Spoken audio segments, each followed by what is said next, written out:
रहस्य इस तिरुपति बालाजी मंदिर में समाये हुए हैं। आज की इस डॉक्यूमेंट्री में हम इन सभी रहस्यों को उजागर करेंगे। तो चलिए आपको लेकर चलते तिरुपति बालाजी मंदिर की रहस्यमयी यात्रा पर। वीडियो को अंत तक जरूर से देखें और यदि आप इस चैनल पर नए हैं तो इसे सब्सक्राइब जरूर से करें, क्योंकि यह तो सिर्फ आपके लिए 1 सेकंड का काम है, लेकिन हमें इससे बहुत ज्यादा मोटिवेशन मिलता है। चलिए अब शुरू करते हैं। कुछ रहस्यमयी, कुछ दिलचस्प। तिरुपति बालाजी मंदिर का निर्माण कब और किसने करवाया था, यह जानने से पहले आपको यह जानना होगा कि इस मंदिर में मौजूद भगवान वेंकटेश्वर की मूर्ति यहाँ पर प्रकट कैसे हुई थी, जिसकी शुरुआत एक कथा से होती है। पौराणिक कथाओं के अनुसार आदिकाल में धरती पर जल ही जल हो गया था, यानी पैर रखने के लिए कोई जमीन नहीं बची थी। कहते हैं कि ऐसा इसलिए हुआ क्योंकि पवन देव ने भारी अग्नि को रोकने के लिए उग्र रूप से उड़ान भरी, जिससे बादल फट गए और बहुत बारिश हुई और धरती जलमग्न हो गई। धरती पर पुनः जीवन का संचार करने के लिए श्री हरि विष्णु ने तब आदि वराह अवतार लिया। उन्होंने अपने इस अवतार में जल के भीतर की धरती को ऊपर तक अपने तुस्क का उपयोग करके खींच लिया। इसके बाद पुनः ब्रह्मा के योग बल से लोग रहने लगे और आदि वराह ने तब बाद में ब्रह्मा के अनुरोध पर एक रचना का रूप धारण किया और अपने बेहतर आधे 4 हाथों वाले भूदेवी के साथ कृतचला विमना पर निवास किया और लोगों को ध्यान योग और कर्म योग जैसे ज्ञान और वरदान देने का फैसला किया। कलयुग के प्रारंभ होने पर आदि वराह वेंकटाद्रि पर्वत छोड़कर अपने लोक चले गए, जिसके चलते ब्रह्मा जी चिंतित रहने लगे और नारद जी से विष्णु को पुनः लाने के लिए कहा। नारद एक दिन गंगा के तट पर गए, जहाँ पर ऋषि इस बात को लेकर भ्रम में थे कि हमारे यज्ञ का फल त्रिदेवों में से किसे मिलेगा। नारद जी ने उनकी शंका समाधान हेतु महर्षि भृगु को यह कार्य सौंपा। सबसे पहले महर्षि ब्रह्मा के पास गए। उन्होंने ब्रह्मा को नमस्कार नहीं किया, बस जाकर वहीं पर खड़े हो गए। उनके अपमानजनक व्यवहार पर ब्रह्मा क्रोधित हो गए, लेकिन अपने पुत्र के प्रति स्नेह ने उन्हें शांत कर दिया। इसके बाद महर्षि शिव के पास पहुंचे। भगवान शिव ने जैसे ही महर्षि भृगु को आते देखा, वे प्रसन्न हो गए और भृगु महर्षि का आलिंगन करने लगे। पधारिए महर्षि भृगु, आपका स्वागत है, मेरा आलिंगन स्वीकार कीजिए। उन्होंने शिव का आलिंगन स्वीकार करने से इनकार कर दिया और कहा, महादेव, आपने हमेशा ही धर्म और वेदों की मर्यादाओं का उल्लंघन किया है। आप इन दुष्ट राक्षसों और असुरों को जो वरदान देते हैं, उनके कारण सृष्टि को कई प्रकार के संकटों का सामना करना पड़ता है। इसी कारण मैं आपका आलिंगन कदापि स्वीकार नहीं करूंगा। उनके कठोर शब्दों ने शिव को क्रोधित कर दिया, लेकिन माता पार्वती ने शिव को शांत किया। अंत में महर्षि विष्णु के पास बैकुंठ पहुंचे, जहां भगवान विष्णु सो रहे थे और देवी लक्ष्मी उनके चरण दबा रही थी। महर्षि ने क्रोध में भगवान विष्णु की छाती पर लात मारी। विष्णु ने शांतिपूर्वक महर्षि से क्षमा मांगी और उनके चरण दबाए और कहा कि आपके चरण कोमल है और मेरा हृदय कठोर, कहीं आपको चोट तो नहीं लगी। भगवान विष्णु की सहिष्णुता और विनम्रता देखकर महर्षि भृगु को सभी आशियों को उत्तर दिया कि उनके यज्ञ का फल हमेशा भगवान विष्णु को समर्पित होगा। परंतु श्री हरि विष्णु की छाती पर लात मारने के कारण माता लक्ष्मी क्रोधित हो गई।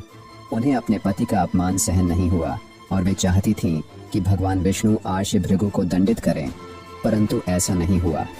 परिणाम स्वरूप उन्होंने वैकुंठ को छोड़ दिया और तपस्या करने के लिए धरती पर आ गई और करवीरापुरा कोल्हापुर में ध्यान करना शुरू कर दिया।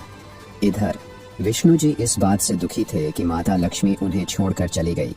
कुछ समय बाद वे भी धरती पर आकर माता लक्ष्मी को ढूंढने लगे। जंगल और पहाड़ियों पर भटकने के बाद भी वह माता को खोज नहीं पाए। आखिर परेशान होकर विष्णु जी वेंकटाद्रि पर्वत में एक चींटी के आश्रय में विश्राम करने लगे। यह देखकर भगवान शिव और ब्रह्मा जी ने उनकी सहायता करने का फैसला किया। वे गाय और बछड़े का रूप धारण कर माता लक्ष्मी के पास गए। देवी लक्ष्मी ने उन्हें देखा और उस वक्त के सत्ताशीष शासक चोल राजा को उन्हें सौंप दिया। राजा ने उसे चरवाहे को सौंप दिया, लेकिन एक रोज उस गाय ने दूध देना बंद कर दिया। वह गाय एक पहाड़ी पर जाकर अपना सारा दूध भगवान विष्णु को पिला देती थी। चरवाहे ने कहा, महाराज, जो गाय और उसका बछड़ा जंगल से मिले थे, उस गाय ने अब दूध देना बंद कर दिया है और रोजाना ही न जाने वह गाय अपने बछड़े के साथ कहाँ गायब हो जाती है और कुछ देर बाद ही लौट आती है। महाराज ने कहा, ऐसा कैसे हो सकता है? तुम्हें उस पर नजर रखनी चाहिए कि आखिर वह दूध क्यों नहीं दे रही और रोजाना वह कहाँ जाती है। मुझे इसकी पूरी खबर दो। सेवक ने गाय का पीछा किया। उसने देखा कि गाय अपना सारा दूध चींटियों की उस बांबी में गिरा देती है जिसमें भगवान विष्णु विश्राम कर रहे हैं। ताकि भगवान विष्णु गाय का दूध पी सके और उनकी भूख मिट सके। सेवक सब कुछ देख लेता है और गुस्से में आकर उस गाय की तरफ कुल्हाड़ी फेंकता है, लेकिन तभी भगवान विष्णु प्रकट होते हैं और गाय को बचाने में वह कुल्हाड़ी उनके माथे पर लग जाती है। कुल्हाड़ी से लगी उस चोट का निशान आज भी भगवान वेंकटेश्वर की मूर्ति में कायम है। भगवान विष्णु को कुल्हाड़ी लगते ही सेवक वहां से भागकर सीधा राजमहल पहुंचा और उसने सारी बात राजा चोल से कही। सेवक की बात सुनकर राजा चोल हैरान रह गए और घबराहट में भगवान विष्णु से क्षमा मांगने के लिए उस स्थान पर पहुंचे। भगवान विष्णु ने राजा चोल को क्षमा कर दिया और एक वरदान भी दिया कि तुम अपने अगले जन्म में आकाश राजा के रूप में पैदा होगे। तुम्हारी एक पुत्री होगी जिसका नाम होगा पद्मावती, और तुम्हारी पुत्री पद्मावती का विवाह मेरे अवतार वेंकटेश्वर से होगा। फिर राजा चोल ने आकाश राजा के रूप में अगला जन्म प्राप्त किया। उनके घर में पद्मावती नाम की एक कन्या का जन्म हुआ। उधर भगवान विष्णु ने भी वाकुल्ला नाम की एक महिला के पास श्रीनिवास के रूप में जन्म लिया। समय बीता, इधर पद्मावती बड़ी हुई, उधर श्रीनिवास यानी कि भगवान वेंकटेश्वर, जो कि भगवान विष्णु के ही अवतार थे, वह भी शादी के लायक हो गए थे। समय बीता और एक दिन श्रीनिवास एक जंगली हाथी का पीछा करते हुए आकाश राजा के बगीचे में जा पहुंचे, जहां आकाश राजा की बेटी पद्मावती अपनी सहेलियों के साथ खेल रही थी। श्रीनिवास और पद्मावती की नजरें मिली और उसी पल वे एक दूसरे से प्रेम करने लगे। जब पद्मावती ने अपने विवाह की बात अपने पिता राजा आकाश के सामने रखी तो उन्होंने इस विवाह से साफ इनकार कर दिया, क्योंकि श्रीनिवास एक निर्धन परिवार से थे। एक रात को भगवान विष्णु राजा आकाश के सपने में आए और उन्हें अपने दिए हुए वरदान के बारे में बताया, जिसके बाद राजा ने पद्मावती का विवाह श्रीनिवास से करने की सहमति रखी। जब श्रीनिवास और पद्मावती का विवाह हुआ तब वहां पर एक नियम था कि वर पक्ष को कुछ धन वधु पक्ष को देना होता था, तभी विवाह संपन्न माना जाता था। लेकिन श्रीनिवास, जो कि निर्धन थे, उनके पास उतना धन नहीं था, इसलिए उन्होंने कुछ धन देवता कुबेर से उधार लिया था और कहा था कि यह धन मैं आपको कलयुग के अंत से पहले पहले लौटा दूंगा। इसी मान्यता को मानते हुए भक्त इस मंदिर में बहुत ज्यादा धन चढ़ाते हैं, ताकि भगवान वेंकटेश्वर का लिया हुआ कर्ज कलयुग से पहले पहले बिना किसी कठिनाई के उतर सके। इसीलिए भगवान वेंकटेश्वर को यहाँ कर्ज में डूबा हुआ भी बोला जाता है। इस कथा के अनुसार ही जब पद्मावती और श्रीनिवास के विवाह का पता माता लक्ष्मी को चला तो वे इस बात पर विश्वास नहीं कर सकी। उन्होंने पद्मावती और श्रीनिवास से मिलने का फैसला किया। जब माता लक्ष्मी श्रीनिवास से मिलने के लिए गई तब वहाँ पर पद्मावती भी मौजूद थी। पद्मावती और माता लक्ष्मी का पहली बार आपस में आमना सामना हुआ और वे बहस करने लगी। जब बहस कुछ ज्यादा ही बढ़ गई तो श्रीनिवास ने खुद को एक मूर्ति में परिवर्तित कर लिया, जिसके बाद भगवान शिव और ब्रह्मा ने माता लक्ष्मी और पद्मावती को भगवान विष्णु के इस अवतार वेंकटेश्वर के बारे में बताया। कहते हैं कि भगवान विष्णु का यह अवतार पूरी मानव जाति की कलयुग से रक्षा करने के लिए लिया गया था। भगवान शिव और ब्रह्मा की बातें सुनकर माता लक्ष्मी और पद्मावती दोनों श्रीनिवास की मूर्ति में अंतर्ध्यान हो गई। इसलिए आज भी जब भगवान वेंकटेश्वर की मूर्ति को नहलाया जाता है तो उनके हृदय पर माता लक्ष्मी और माता पद्मावती की छवि देखने को मिलती है। वहाँ के पुजारी कहते हैं कि स्नान के बाद मूर्ति को नीचे धोती और ऊपर साड़ी से सजाया जाता है। यदि आपको यह डॉक्यूमेंट्री अभी तक अच्छी लग रही है तो इसे लाइक कर दीजिए।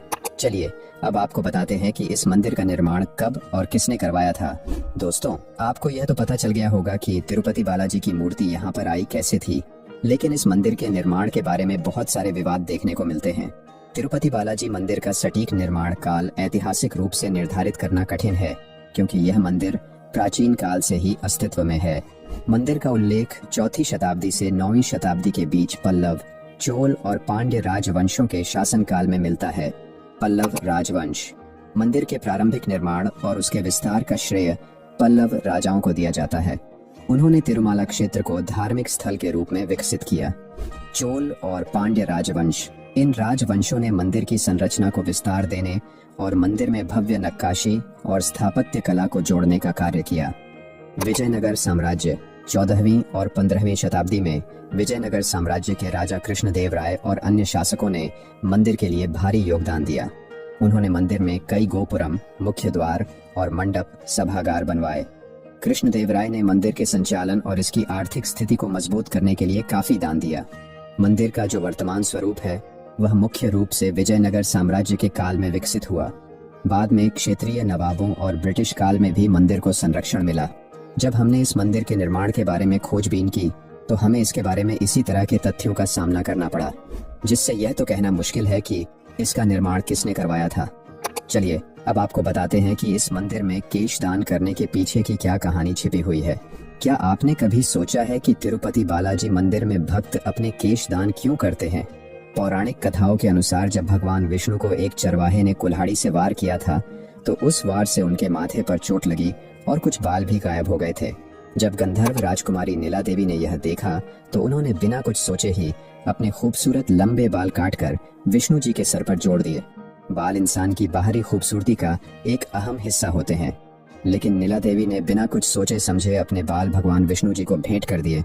इस बात से खुश होकर भगवान विष्णु ने यह घोषणा की कि जो भी तिरुपति में आकर उनके सामने अपने बाल दान करेगा उसकी हर इच्छा पूरी होगी। और इसीलिए आज भी बड़ी संख्या में लोग यहाँ पर अपने केश दान करते हैं। कहते हैं कि नीला देवी के बाल आज भी मंदिर में स्थापित भगवान वेंकटेश्वर की मूर्ति के सर पर लगे हुए हैं, जो कि असली है और सदियों से ऐसे ही खूबसूरत बने हुए हैं। हर साल करीब 40 मिलियन लोग यहाँ पर दर्शन करने के लिए आते हैं, जिसमें से हर रोज 20,000 लोग अपने यहाँ पर केश दान करते हैं। मंदिर में काम करने वाले लोग इन बालों को इकट्ठा करते हैं और धुलकर साफ करते हैं और इनसे हेयर विगस और हेयर एक्सटेंशन बनाए जाते हैं। ऐसा माना जाता है कि भारतीय बालों की मांग पूरी दुनिया में सबसे ज्यादा है और यही कारण है कि इन बालों को यहाँ से ग्लोबली बेचा जाता है। हर महीने इस मंदिर का ट्रस्ट इन बालों से लगभग 20 लाख रुपए महीना तक कमाता है। इन पैसों का इस्तेमाल चैरिटी और बाकी सोशल वर्क के लिए किया जाता है। लेकिन सिर्फ यही नहीं, ऐसे और भी कई राज है जो इस मंदिर की दीवारों के पीछे छिपे हुए हैं। क्या आप जानते हैं कि मंदिर परिसर में पंखे हर वक्त चलते रहते हैं, क्योंकि बालाजी को बहुत गर्मी लगती रहती है और यही कारण है कि हर वक्त उनकी मूर्ति पसीने से गीली रहती है। यहाँ के पंडित हर थोड़ी देर में कपड़े से मूर्ति को पूंछते रहते हैं, लेकिन फिर भी यह मूर्ति कभी भी पूरी तरह से नहीं सूखती, क्योंकि कुछ ही देर बाद बालाजी के शरीर से गर्मी के कारण फिर से पसीना टपकने लगता है। सिर्फ यही नहीं, बालाजी की मूर्ति से हर समय ऐसी आवाज आती है मानो समुद्र की लहरें जोर जोर से किनारों से टकरा रही हों। लोगों का मानना है कि यह इस मूर्ति के जिंदा होने का प्रमाण है। कहते हैं कि बालाजी के चरणों से वैकुंठ की एक नदी बहती है, विराजा नदी, और मंदिर में बना कुआं भी इसी का हिस्सा है, जिसे बोमल भावी कहा जाता है। ये कुछ कारण है जो लोगों को यकीन दिलाते हैं कि यहाँ सच में श्री विष्णु जी का वास है, इसलिए इसे कलयुग का वैकुंठ भी कहा जाता है। कहते हैं कि इस मंदिर में चढ़ने वाली हर एक चीज, चाहे वह दूध हो, फूल हो या कुछ और, वह मंदिर से 23 किलोमीटर दूर स्थित एक गांव से आती है। लेकिन न तो आज तक किसी ने इस गांव का नाम सुना है और ना ही इसे कोई ढूंढ पाया है। इस गांव को खोजने का प्रयास बहुत से लोगों ने किया है, लेकिन ये आज तक एक रहस्य ही बना हुआ है। बताते हैं कि तिरुपति बालाजी मंदिर की जगह 7 पहाड़ियों से मिलकर बनी हुई है, जिसे शेषनाग का रूप माना जाता है। तिरुपति मंदिर में प्रसिद्ध लड्डू प्रसाद की कहानी बहुत ही अद्भुत है। कहते हैं कि जब तिरुपति बालाजी मंदिर में भगवान वेंकटेश्वर की मूर्ति स्थापित की जा रही थी तो पुजारियों को समझ नहीं आ रहा था कि प्रभु को भोग में क्या अर्पित करें। उसी समय एक बूढ़ी माँ लड्डू का थाल लेकर आई और कहा कि यह लड्डू की थाली प्रथम नैवेद्य के रूप में स्वीकार करें। पुजारियों ने वह लड्डू प्रभु को अर्पित किए और फिर प्रसाद के रूप में ग्रहण किए। लड्डू का स्वाद इतना अद्भुत था कि पुजारी भी हैरान रह गए। तब उन्होंने उस बूढ़ी माँ से लड्डू बनाने का तरीका पूछा। बूढ़ी माँ ने लड्डू बनाने का तरीका बताया और कुछ ही पलों में वहाँ से अंतर्ध्यान हो गयी। इस घटना के बाद माना गया कि खुद देवी लक्ष्मी ने प्रसाद का संकेत देने के लिए सहायता की थी। तब से यह लड्डू तिरुपति बालाजी में बनाए जाने लगे। कहते हैं कि भगवान वेंकटेश्वर की मूर्ति के सामने एक दिया हजारों साल से बिना किसी घी तेल के निरंतर जल रहा है। लेकिन ऐसा हो कैसे सकता है? यह सवाल आपके मन में जरूर से उठ रहा होगा। लेकिन इस सवाल का जवाब देते हुए वहाँ के पुजारी बताते हैं कि यही इस मंदिर के वैकुंठ होने का प्रमाण है। दिए के बारे में बताया जाता है कि यह दिया किसी ने जलाया नहीं था, बल्कि खुद ही जल गया था। जब से आज तक ये दिया जल ही रहा है।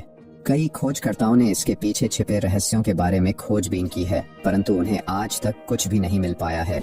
इस मंदिर में भक्त दूर दूर से अपनी मनोकामनाओं को लेकर आते हैं। सभी भक्त बड़ी श्रद्धा से पैसों और केश का दान देते हैं और भगवान वेंकटेश्वर भी सभी भक्तों के दुखों को हरते हैं और उनके जीवन को खुशियों से भर देते हैं। क्या आप कभी तिरुपति बालाजी मंदिर गए हैं? तो हमें कमेंट में जरूर बताएं। और यदि आपको इस मंदिर से जुड़े कुछ रहस्यों के बारे में जानकारी है तो वह भी आप हमसे साझा कर सकते हैं।